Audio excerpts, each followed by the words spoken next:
Hello and welcome to the very first transfer video of this summer, and I'm going to kick off with Nabil Fekir. I think that's how you say his name, Nabil Fekir. What I'm going to try and do when we've got strong links to players, like very strong links, like this one that we have right here, I'll do separate videos like this one. When we've got a lot of rumours and stuff like that, I'll bring them all together in one video and try and make them as concise as possible.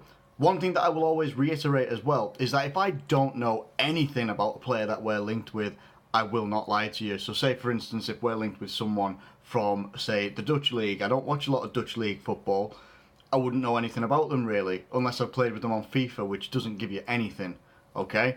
I would then say, I'm going to go research that player, and like I've done with Fekir, is I'll go watch a match of theirs.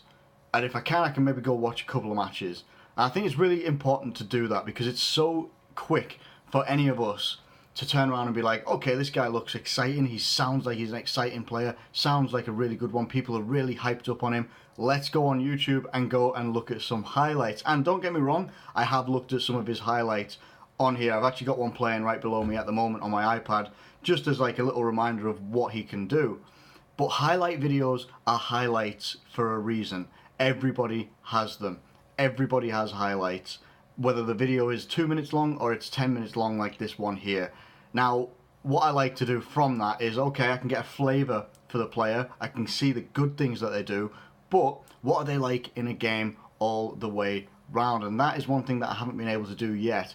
All I'm going to give you is my instant thoughts on Fekir right now, of what I'm seeing in front of me. Okay, he looks like a hard-working player. Looks like he's got very good work rate, which straight away ticks one box for Klopp. Okay, he looks like he can use both feet. There's one goal in here where he scores from, you know, I think almost the halfway line with his right foot. Look, good goal, excellent stuff. That's quite nice.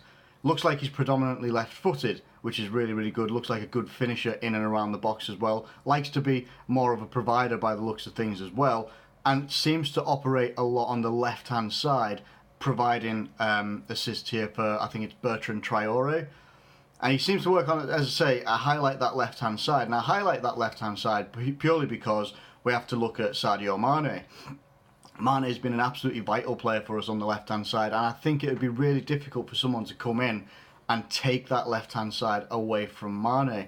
The one thing that Mane would have over Fekir is blistering pace.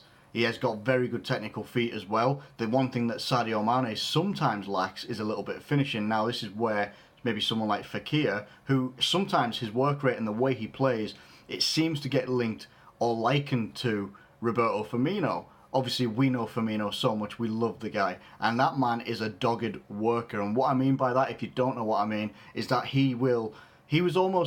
we always thought he was the closest thing we had to that Suarez-like work rate. Suarez would never give up a ball, even if it looked like it was just about to go out. He would be absolutely channeling himself to get there. And Firmino does the same sort of things, and it looks like the movement of Fekir is pretty similar. He's always on the move, always moving the ball, using his feet, dribbling around, looking for opportunities to get players in and around him. If he can't have an opportunity himself, he is looking for other people to get an opportunity from him. And that is really good. But again, it's highlights.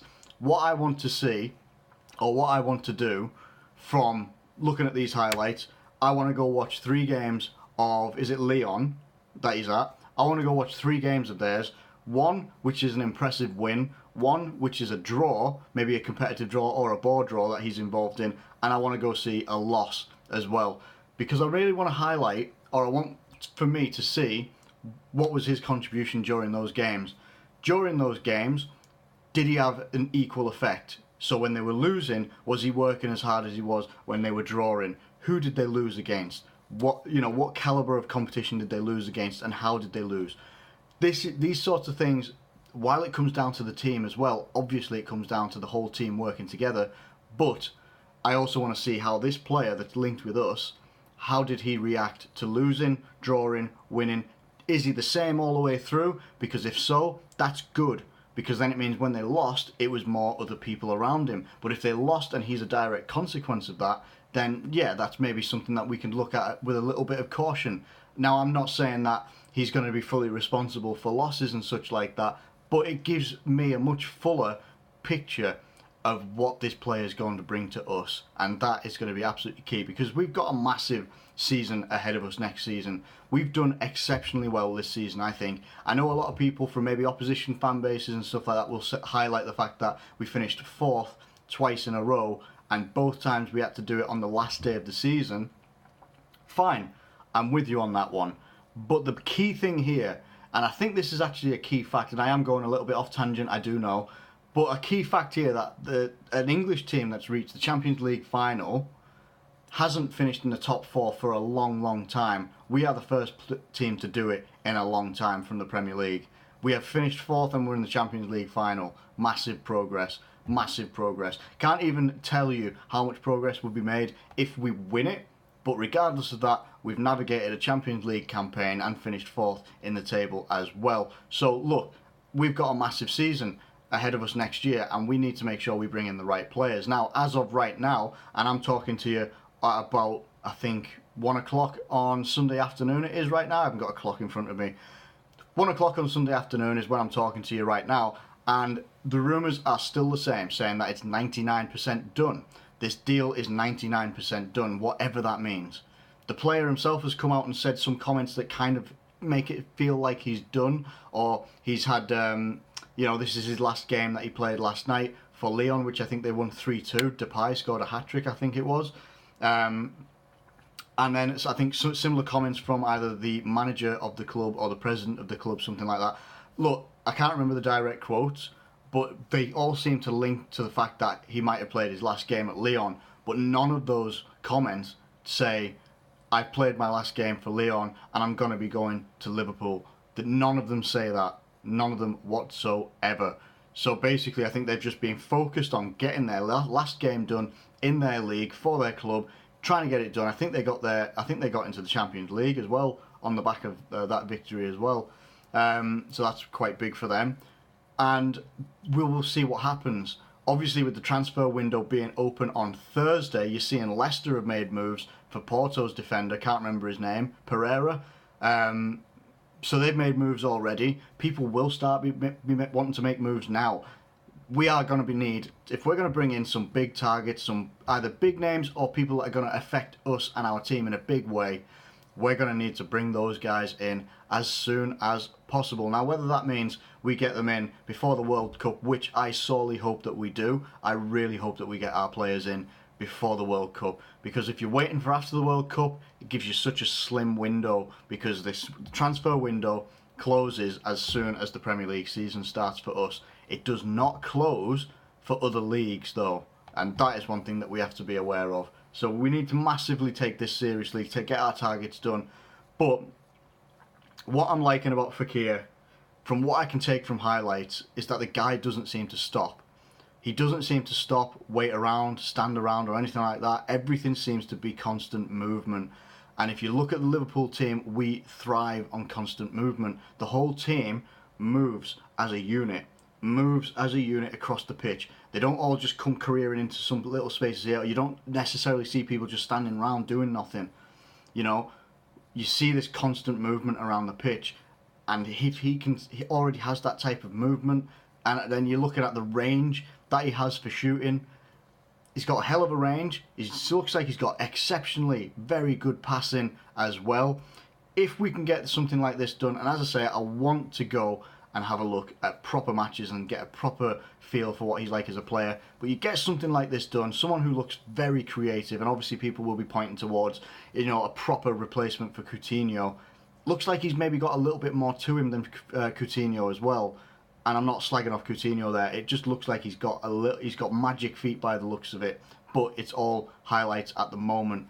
Would I like this signing to happen? By the looks of it, on the face of it right now, just by looking at the highlights videos and seeing people's comments in articles and stuff like that, I would. I'd like to see it happen because of all the things that I've previously said in this video. I think that he'll offer us a little bit more, in fact, probably a boatload more creativity, and we have a lot already. You just have to determine, are we going to have a change of system next year? Are we going to play a bit more of that 4-2-3-1 that we played in the final game of the season? If so, I could totally see him slotting in behind the striker. But it also, again, it depends where you're playing people. I'd be looking at Firmino being up top. You'd have Salah on the right hand side, Mane on the left hand side, and then you'd have maybe behind the striker Fekir in there. Or you could switch Mane, put him through the middle, because he's played through the middle a lot. He played through the middle a lot at Southampton, I think he did.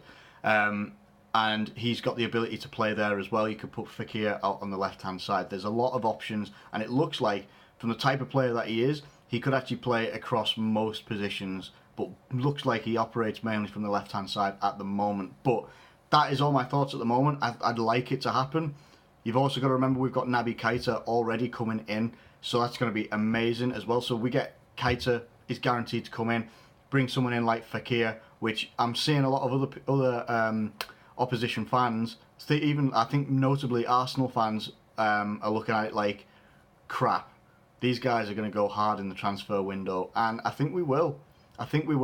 We start early and we get our business done before the World Cup. I'd be happy with that. But let me know what you think in the comments below. You guys there might be some of you out there that know a lot more about Fekir than I do right now. I'm going to say right now, apart from highlights and seeing people on FIFA, which again, FIFA is nothing when it comes towards real life football, I don't know a great deal about the guy. I'm literally going off highlights, what I'm seeing and what I'm hearing from people. So if you know a lot more than I've given there, please get it down in the comments below, and I will comment it in a future video and add it to a future video as well. Thank you so much for watching this video. I hope you've enjoyed it. Please do like this video if you have enjoyed it, and subscribe if you are new around here. Thank you ever so much for watching. As always, enjoy your Sunday, and I'll catch you later.